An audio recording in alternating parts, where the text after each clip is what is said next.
Sugar patients chapati రోటీ కాకుండా సంతృప్తిగా rice కూడా తినవచ్చు.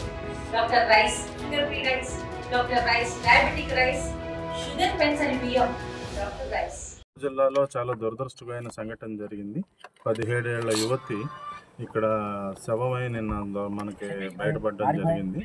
దాని గురించి మొత్తం నిన్నటి నుంచి మొత్తం జిల్లా యంత్రాంగం తర్వాత రాష్ట్ర యంత్రాంగం అంతా కూడా దాన్ని ఛేదించే పనిలో నిమగ్నమై ఉన్నారు. కరెక్ట్గా మనకి నిన్నటి ఆనమాళ్ల ప్రకారం ఆ యువతిని పీరియడ్ వచ్చి సుమారు 8 గంటల సమీపంలో గండికోటకి వాహనం మీద తీసుకొచ్చిన తర్వాత ఒక ప్రైవేట్ లాడ్జ్ లో 2 గంటలు ఇద్దరు గడిపిన తర్వాత గండికోట గుమ్మం దగ్గరలో కోట గుమ్మం దగ్గరలో 10 గంటల 40 నిమిషాలకి విడిచిపెట్టి ఆయన ఆ ప్రియుడు వెళ్ళిపోవడం జరిగింది.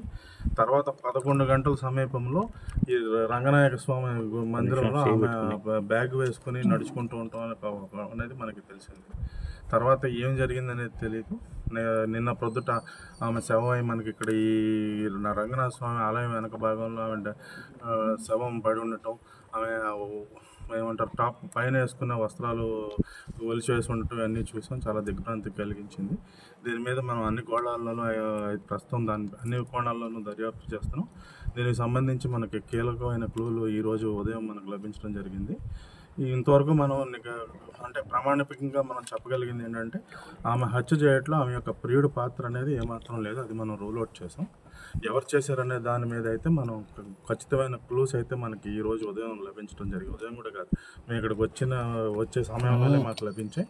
అదేమిటనేది పూర్తిగా ఛేదించిన తర్వాత నాకు రేపు నేను సీఎం ప్రోగ్రాం ఉండటం వల్ల నేను కర్నూలు నంద్యాల వెళ్లాల్సి ఉంది. మీకు సాయంత్రానికి ఎస్పీ గారు జమ్మలమడుగులోని ఎస్పీ గారు డిఎస్పీ గారు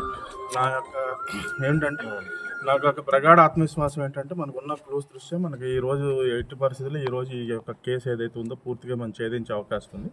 మీకు ఈరోజు సాయంత్రం 9 గంటల లోపు ఎస్పీ గారు డిఎస్పీ గారు మీకు పూర్తి వివరాలు తెలియజేస్తారు. ఇప్పుడు ప్రస్తుతానికి మనం ఏమీ చెప్పలేమండి. మనకైతే కీలకమైన ఆమె పైన ఎటువంటి లైంగిక దాడి అయితే జరగలేదు. ఆమె అయితే శవమై పడి ఉన్నారు, పైన వస్త్రాలు తొలగించున్నాయి. ఏమిటనేది మనం ఒక క్లూ అయితే దొరికింది. నిన్నటి నుంచి అనుమానం ఉండింది. వాళ్ళు మనకు ఈరోజు ప్రొద్దున ఉదయం 11-12 టైం ఎంత ఈరోజు అయితే ఉదయం అరౌండ్ సుమారు 12 గంటల సమయంలో కీలకమైన ఆధారాలు మనకు లభించాయి. సాయంత్రానికి మేము మా ఎస్పీ గారు డిఎస్పీ గారు పూర్తి వివరాలు మీకు తెలియజేస్తాం. అంటే వాళ్ళ కుటుంబ సభ్యులు ఇక్కడికి వచ్చారు, లోకేష్ వెళ్ళిన తర్వాత అది వచ్చారు. ఆయన వాళ్ళ పెద్దనాన్న కొడుకు అయితే రావడం జరిగింది. వచ్చి వెంటనే 20 నిమిషాల్లో వెళ్ళిపోయాడు. సో మనకు ప్రస్తుతానికి ఏమిటనేది పూర్తి తెలీదు. మనకైతే కొన్ని సర్టన్ క్లూస్ అయితే దొరికాయి. అది మీకు సాయంత్రం 9 లోపు మీకు ఎస్పీ గారు ఖచ్చితంగా మీకు చేస్తాం. తెలుగులో ఫాస్టెస్ట్ న్యూస్ ఇప్పుడు కొత్త అవతారంలో 5 సెకండ్లోనే పూర్తి వార్తా సమాచారం మీ చేతిలో. సోషల్ మీడియా ట్రెండ్స్ మీ కళ్ళ ముందుకే live TV and voice search ఆప్షన్స్తో ఇప్పుడే డౌన్లోడ్ చేయండి. యాప్ లింక్ డిస్క్రిప్షన్లో ఉంది.